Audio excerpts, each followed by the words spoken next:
مرحبا بكم على أصوات.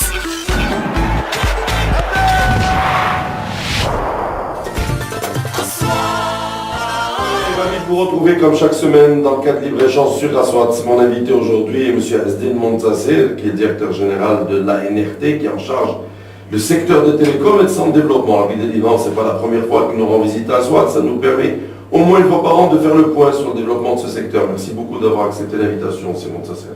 Merci, c'est Rafi. Et pour m'accompagner cette semaine et représenter la vie éco, c'est Reda Harmak qui vient tout sourire. Comment ça va, mon cher Reda? Très bien terminé, merci. Alors, on va parler un peu des chiffres déjà de l'année 2011 avant d'évoquer les tendances possibles pour l'année à venir, peut-être les années à venir. Quels sont les chiffres qu'on devrait retenir pour cette année 2011 à Azdine Montasser? Alors, l'année 2011 a été une année faste pour le secteur des télécoms, puisque pratiquement tous les indicateurs sont au vert.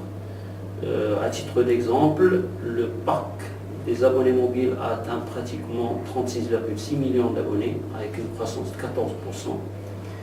14%, situant la pénétration à près de 114%. Le trafic sortant a atteint pratiquement 23 milliards de minutes, soit une croissance de 65%. Et ces indicateurs se sont réalisés ou ont été atteints avec une baisse de prix qui a avoisiné les 34% pour le revenu moyen par minute pour la téléphonie mobile. On va revenir à ces questions de baisse de prix et d'augmentation de trafic. 126 millions, combien vous avez dit? Combien de millions de minutes? Milliards de minutes 23 milliards de minutes. 23 milliards de minutes, c'est impressionnant ça. Tout à fait, pratiquement. Ok, alors, concrètement, ça représente combien de temps par numéro de mobile ou par abonné? Alors, c'est simple, on est passé de à peu près 40 minutes par abonné par mois à 60 minutes. Alors, ce qu'on appelle abonné chez vous, c'est-à-dire toute personne qui utilise un téléphone portable, que ce soit en prépayé ou en post-payé. Tout à fait. Très bien, alors c'est impressionnant, on va revenir dessus. Alors, en ce qui concerne le téléphone fixe et Internet, quels chiffres on devrait retenir? Avant, vous avez d'autres chiffres pour le mobile à nous donner. Les SMS par exemple. Les SMS, on a fait 5 milliards avec une croissance de 31%. 5 milliards de SMS des Marocains, qu'est-ce qu'ils envoient? Beaucoup de messages d'affection, c'est quoi? Alors c'est effectivement, il y a beaucoup de messages qui sont envoyés à l'occasion des fêtes. Et sur ce marché, force est de constater que le potentiel de croissance est encore extrêmement important. Au niveau des SMS. Malgré les 5 milliards, on reste en dessous de la moyenne de ce qui se pratique dans d'autres pays. Quelques chiffres en ce qui concerne le téléphone fixe et Internet. Alors, pour ce qui est du téléphone fixe, ça se maintient aux alentours de 3,6 millions d'abonnés. Par contre, pour Internet, nous avons là aussi surperformé puisqu'on a atteint 3,2 millions d'abonnés avec un taux de croissance 2010-2011 de près de 70%. Et tout ça grâce à Internet mobile. Alors il faut rappeler que lorsque l'ANRT parle de fixe, il ne s'agit pas de fixe filaire, il s'agit de fixe... Alors fixe filaire plus mobilité restreinte. Voilà, très bien. Allez, Reda Harmak. Alors, l'ANRT, vous en parliez tout à l'heure, l'ANRT a également émis en 2011 un ensemble d'indicateurs s'agissant de prix, donc qu'est-ce qu'il faut retenir globalement?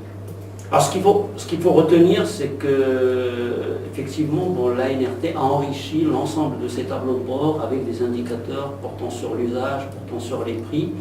Et parmi ces indicateurs, il y a ce qu'on appelle l'RPM, ou le revenu moyen par minute, qui a baissé, par exemple pour le mobile, de près de 34% sur une année, ce qui est énorme. Et malgré cette baisse, force est de constater que le secteur a pu, Dieu merci, maintenir une croissance du chiffre d'affaires positive. On va parler de la croissance du chiffre d'affaires. Quand on voit une baisse de 34% dans le mobile, qu'est-ce qu'on doit se dire? Qu'avant on payait trop cher?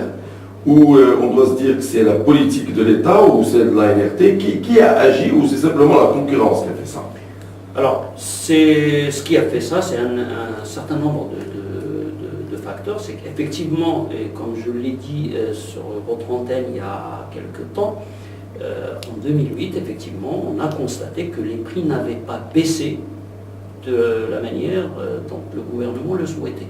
Et c'est suite à ça qu'il y a eu d'abord l'octroi d'une troisième licence GSM, il y a eu une baisse extrêmement importante des tarifs d'interconnexion, Et donc c'est l'ensemble de ces facteurs qui ont fait qu'on a en quelque sorte stimulé cette baisse des prix, et la concurrence entre les opérateurs a fait la suite.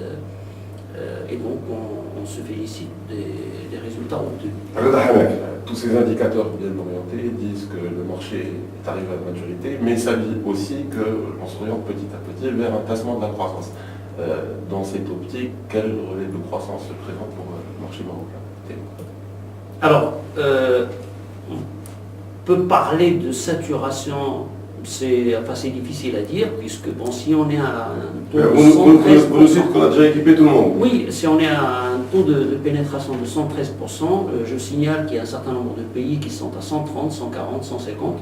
Donc le multi-usage... Des pays émergents, des pays en développement comme le Maroc. Oui, je prends l'Italie, ou le Portugal, ils sont à 130, 140. Je prends l'Arabie Saoudite par le phénomène des gens qui partent le Hajj et l'Omra, ils sont à 200%. Oui. Je prends les Émirats, ils sont à 150%. On est actuellement à 1 heure. On est aujourd'hui à 1 heure. On peut en faire une croissance de 30 minutes supplémentaires sur les 18-24 mois à venir, est un objectif qui nous semble réaliste. Ça, c'est le premier relais de croissance.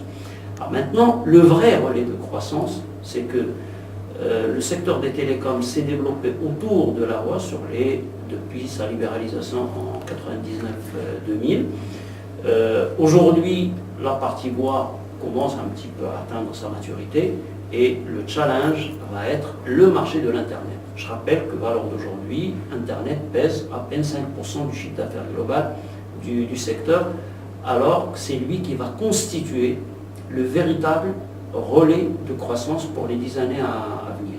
Alors qu'est-ce qu'il faut faire justement pour qu'Internet puisse apporter ou réaliser cette croissance pour les opérateurs pour le marché télécom? Alors, il y a ce que nous devons faire en tant qu'autorité de régulation du secteur des télécoms, c'est-à-dire préparer les tuyaux nécessaires auprès des opérateurs et offrir toutes les technologies possibles à même de supporter le surplus de trafic qui va être généré par Internet.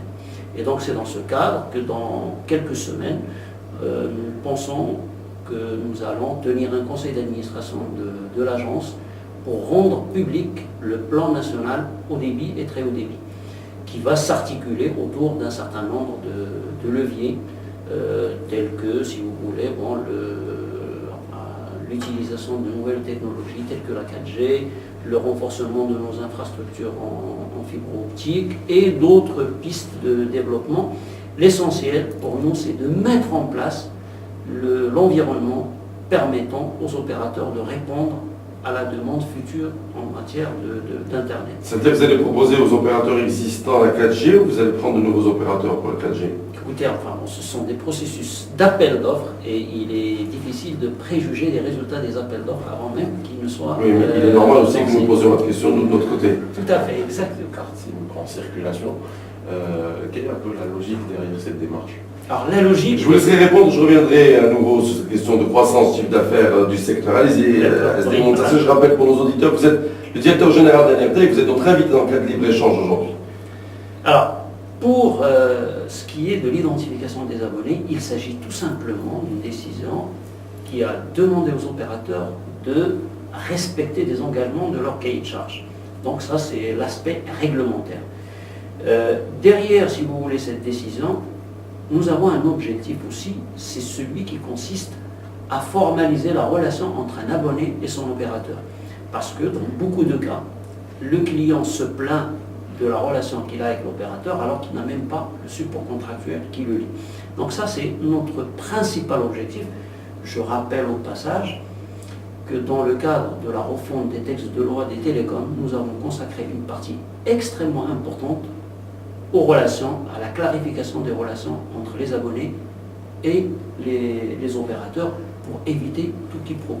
Azdine Montasser, nous sommes à la fin du libre-échange. J'ai une toute dernière question qui est relative évidemment à la croissance du chiffre d'affaires du secteur, une baisse de 34% des prix sur une année, augmentation de 65% de la consommation dans le téléphone mobile. Il y a un effet ciseau qui est magnifique. Maroc Télécom a annoncé une baisse de son chiffre d'affaires, une baisse de son chiffre d'affaires sur le marché marocain, mais qui vient justifier un peu votre logique qui consiste à dire que le marché a atteint une certaine maturité, ils ne veulent plus vendre des packs avec des téléphones mobiles. Ils ne veulent plus les soutenir financièrement, ça n'apporte pas suffisamment. Est-ce que vous pouvez nous dire, en dehors des packs sur l'ensemble du marché, quel est le taux de croissance pour l'année 2011? Alors, globalement, si on ne tient pas compte de la vente des terminaux, le marchand va croître d'à peu près 5% sur l'année 2000. Est-ce que c'est honorable par rapport à des marchés similaires? Je pense à des pays émergents, je ne sais pas, la Malaisie, la Thaïlande ou des pays d'Amérique du Sud. Oui, c'est plus qu'honorable compte tenu du volume de chiffre d'affaires que le secteur des télécoms a atteint. Je ne voudrais pas laisser passer un point concernant la croissance future du secteur, parce que, comme j'ai dit tout à l'heure, les opérateurs vont mettre en place des infrastructures, mais Internet ne se développera que si des contenus intéressants, le public marocain se développe. Et donc, le challenge pour les 10 années à venir va être dans le développement du contenu consommable sur Internet. Et ce contenu va de la dématérialisation des procédures administratives, c'est-à-dire ce qu'on appelle le e-gouvernement. Ok, pouvoir faire ces formalités administratives en ligne. Voilà. Ça va aussi au paiement en ligne. Au paiement en ligne. À la banque en ligne. À la banque en ligne, au commerce électronique, à l'enseignement en ligne, à la médecine en ligne. La technologie existe, on est capable, il faut accélérer. Il faut accélérer, et c'est plus important, c'est que ce sont les relais de croissance du secteur. C'est-à-dire que sans ça, le secteur ne pourra plus croître. C'est dit, enregistré, évidemment, mis en boîte dans Aswat. Voilà, Asdin Montassel, directeur général de la NRT, était notre invité de Libre-Échange cette semaine. Merci beaucoup d'avoir accepté l'invitation. On suit évidemment de près votre secteur, mon cher Leda. Au plaisir de vous retrouver à bientôt. Allez, à la semaine prochaine sur Aswat, même heure, même endroit, avec autant de plaisir.